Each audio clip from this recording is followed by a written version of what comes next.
여기는 버지니아. 공작의 깃털을 뒤집어 쓴 어느 한 수상한 자가 마곡간에 들어서고 있었는데 벼랑간 낫을 들어올리더니 말의 목을 베어버리고 이윽고 죽은 것만 같았던 말에게서 사람의 것으로 보이는 팔과 얼굴이 살점을 뚫고 올라옵니다. 한편 헛간에서 그리 멀지 않은 집안에선 피부가 파란 이상하게 생긴 사내와 한 여성이 실랑이를 벌이고 있었는데요. 여성의 이름은 졸라였고 파란 사내는 그녀에게 위험에 처했으니 얼른 이곳에서 도망쳐야 한다고 말합니다.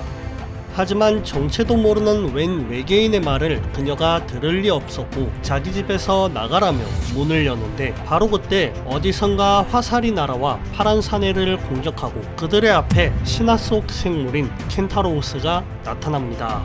그들이 졸라를 공격하려고 하자 파란 사내는 졸라에게 어떤 열쇠를 건네는데요. 그녀가 열쇠를 붙잡자 신비한 빛이 그녀를 감싸더니 이내 그녀는 런던의 어떤 집으로 순간이동 해버립니다. 영문 모를 상황에 얼떨떨해하던 그녀는 침대에서 잠을 자고 있는 집주인에게 다가가 보지만 졸라를 침입자로 생각한 집주인은 그녀를 공격해 오는데요. 이윽고 그녀의 손에 쥐어져 있는 열쇠를 본 집주인은 공격을 멈추고 자신이 도와주겠다며 장비들을 챙기기 시작하는데 그녀는 바로 다이애나 프린스, 세상이 원더우먼이라고 부르는 놀라운 힘을 지닌 히어로였습니다. 열쇠의 힘으로 다시 졸라의 집으로 되돌아온 그들이 집 안으로 들어서려 하자 또다시 켄타로우스들로부터 공격이 날아오는데요. 하지만 그들의 공격을 가뿐하게 막아낸 원더우먼은 켄타로우스를 몰아내는데 성공합니다. 상황이 정리되고 집안에서 부상을 입은 채 숨을 헐떡거리는 파란 사내가 모습을 드러내는데요. 원더우먼은 그와 구면인 듯 친근하게 그를 헤르메스라고 부르고 헤르메스는 켄타로우스가 졸라를 노리는 이유가 그녀가 임신한 아이, 그것도 번개의 신 제우스의 피를 이은 아이 때문이라는 충격적인 사실을 알려줍니다. 한편 신들의 고향 올림포스 산에선 켄타로우스가 실패한 것을 지켜보던 누군가가 화를 내고 있었는데요. 그녀는 바로 이번 사건의 배우자인 제우스의 아내 헤라였습니다. 이윽고 그녀의 앞에 딸 불화가 나타나는데요. 불화는 어머니를 달래주기 위해 자신에게 좋은 수가 있다며 계략을 꾸미기 시작합니다. 한편 원더우먼은 헤르메스의 부상을 치료하기 위해 자신의 고향이자 아마존의 섬인 파라다이스 섬을 방문했는데요. 이윽고 그녀는 자신의 어머니이자 그곳의 여왕인 히폴리타를 만나 전후 사정을 설명해줍니다. 아마존들의 호의로 인해 부상을 치료하게 된 헤르메스, 졸라와 제우스가 만나게 된 경위에 대해서 대화를 나누고 있던 그는 원더우먼이 이곳에서 특별한 취급을 받는 이유를 궁금해하는 졸라에게 그 이유에 대해서 설명해주는데 히폴리타 여왕은 아이를 가질 수 없는 몸이었지만 그럼에도 불구하고 아이를 간절히 원했던 그녀는 진흙으로 인형을 빚어 신께 기도를 올렸습니다. 그 후 잠에 들고만 그녀는 아침이 되어서야 눈을 뜨는데 그녀의 기도가 신에게 닿은 것일까 눈앞에 갓난아기가 있었고 그렇게 여성들만 사는 파라다이스 섬에 처음으로 남성의 씨 없이 태어난 흠결없는 아이 다이애나가 태어난 것이었습니다. 그들이 그렇게 대화를 나누고 있던 사이 섬 한편에서 커다란 폭발이 일어나는데요. 원더우먼과 아마존들이 서둘러 그곳을 향해 가지만 그러던 중 그들은 정체 모를 누군가에게 공격을 당하게 됩니다.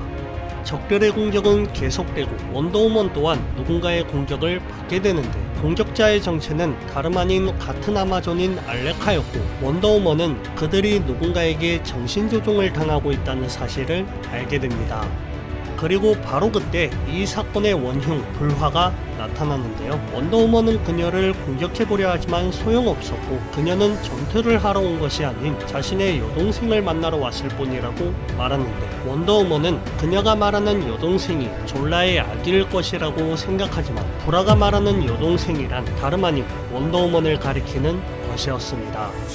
갑자기 나타나 파라다이스 섬을 뒤흔들어 놓은 불화, 그리고 그런 그녀를 같은 신인 헤르메스 또한 못마땅해 했는데요. 잠시 후 불화는 원더우먼에게 한 가지 비밀을 말해주려 하지만 바로 그때 자신의 입으로 얘기하겠다며 히폴리타 여왕이 나타납니다. 사실 그녀는 과거에 제우스와 조우한 적이 있었고 처음엔 그저 괜찮은 결투 상대 정도로만 여겼었는데요. 하지만 오가는 칼 속에서 그녀는 결국 제우스를 사랑하게 되어버렸고 그렇게 다이애나를 임신하게 되었던 것이었습니다. 자신이 그동안 속아왔던 사실에 몸서리치는 원더우먼. 그런 그녀에게 히폴리타는 헤라의 마수로부터 그녀를 구하기 위해선 어쩔 수 없었다고 말하며 용서를 구하는데요. 하지만 이미 마음이 단단히 돌아선 다이애나는 다시는 파라다이스 섬에 되돌아오지 않을 것을 맹세하며 떠나갑니다.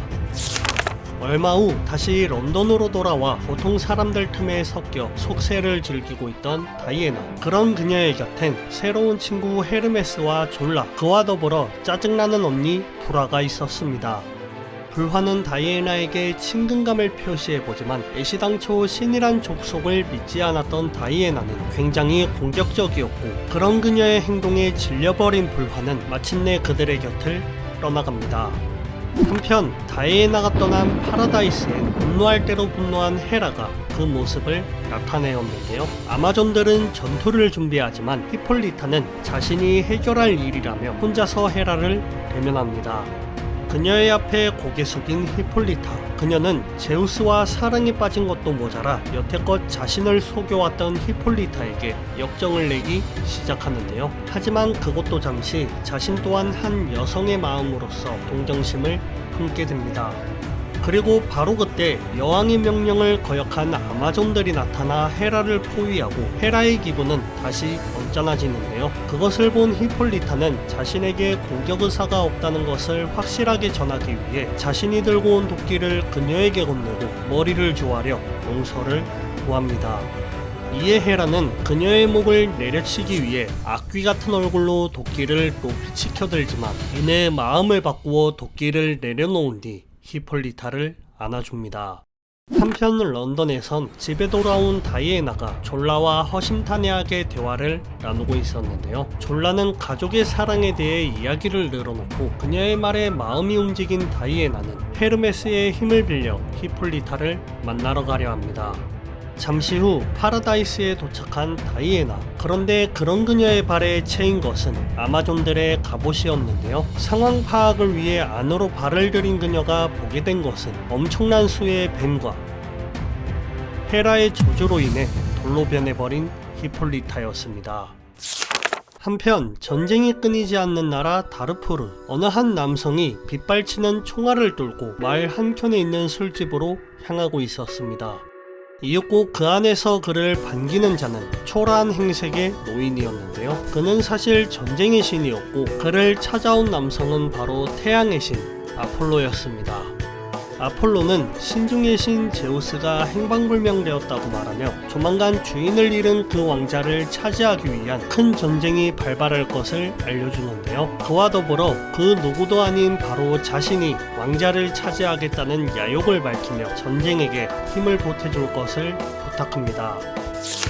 얼마간의 시간이 흐르고 다이애나와 그의 동료들은 헤라에게 한방 먹일 계획을 꾸미고 있었는데요. 그런 그들의 앞에 웬 남자가 나타나 합석을 시도합니다. 그의 이름은 레녹스로서 자신을 다이애나의 동생이라고 소개하는데요. 그러면서 그는 제우스가 행방불명이라는 것과 그 여파로 인해 신들이 한바탕 전쟁을 펼칠 것이라는 사실을 알려줍니다. 그의 말을 들은 후 어디론가 향하는 다이애나. 이윽고 그녀가 멈춰선 곳은 밑으로 바다가 흐르고 있는 다리였는데요. 그런데 바로 그때 빗줄기가 점차 거세지기 시작하더니 바다 저 너머에서 마치 말로 보이는 듯한 생물체가 헤엄쳐 오기 시작합니다. 그것을 본 다이애나는 레녹스의 말이 맞았다며 푸념을 늘어놓고 슈트로 갈아입은 뒤 말들의 앞을 막아서는데요. 이윽고 물살이 양옆으로 갈라지기 시작하더니 바다의 신 포세이돈이 나타납니다. 같은 시각 레녹스와 헤르메스가 향한 곳은 어느 하수도 앞이었고 레녹스는 하수도물이 폭발하고 있는 안을 향해 들어갔는데요. 이윽고 그 안에서 지옥의 파수견 케르베로스와 명계의 신 하데스가 나타납니다. 사실 원더우먼과 레녹스는 그들의 전쟁을 막고 그와 더불어 헤라에게 한방 먹일 계략을 세우고 있었던 것이었는데요. 하지만 이 사실을 헤라는 모두 지켜보고 있었고 곧이어 졸라를 죽이기 위해 켄타로우스를 다시 보냅니다. 원더우먼이 포세이돈의 공격에 당하고 있는 사이 졸라는 위험에 빠지게 되는데요. 하지만 늦지 않게 그 광경을 목격한 원더우먼은 다시 한번 졸라를 위기에서 구해주는데 성공합니다. 때마침 레녹스가 하데스와 함께 지상으로 올라오고 마침내 포세이돈과 얼굴을 마주하게 되는데요. 자칫 커다란 전쟁이 일어날 수 있는 일촉즉발의 상황이었지만 전혀 주눅들지 않은 원더우먼은 두 신이 하나의 왕자를 함께 나눠 갖는 것이 어떻냐고 설득합니다. 그와 더불어 제우스의 아내인 헤라 역시 두 신이 나눠서 차지하면 어떻겠느냐고 팔아넘기는데요. 바로 그때 듣다 어이가 없어진 헤라가 그들의 앞에 강림합니다. 그런데 마치 이때를 기다렸단 듯이 레녹스는 하데스의 머리에서 양초를 하나 떼어내 원더우먼에게 던지고 원더우먼은 헤르메스의 지팡이를 이용해 어디론가 사라지는데요. 잠시 후 의문의 장소에서 모습을 드러낸 그녀는 어딘가를 향해 하데스의 양초를 집어던집니다. 그리고 그와 동시에 헤라가 비명을 지르기 시작하더니 그녀 또한 어딘가로 사라지는데요. 잠시 후 그녀가 도착한 곳은 다름 아닌 자신의 방이었고 그곳엔 파괴되어버린 거울과 원더우먼이 있었습니다.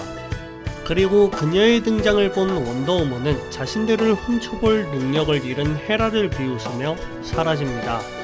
잠시 후 포세이돈의 앞에 다시 등장한 원더우먼. 신들은 잠시 화를 내는 듯 했으나 비웃고 그녀의 깡을 인정하며 자리를 떠나갑니다.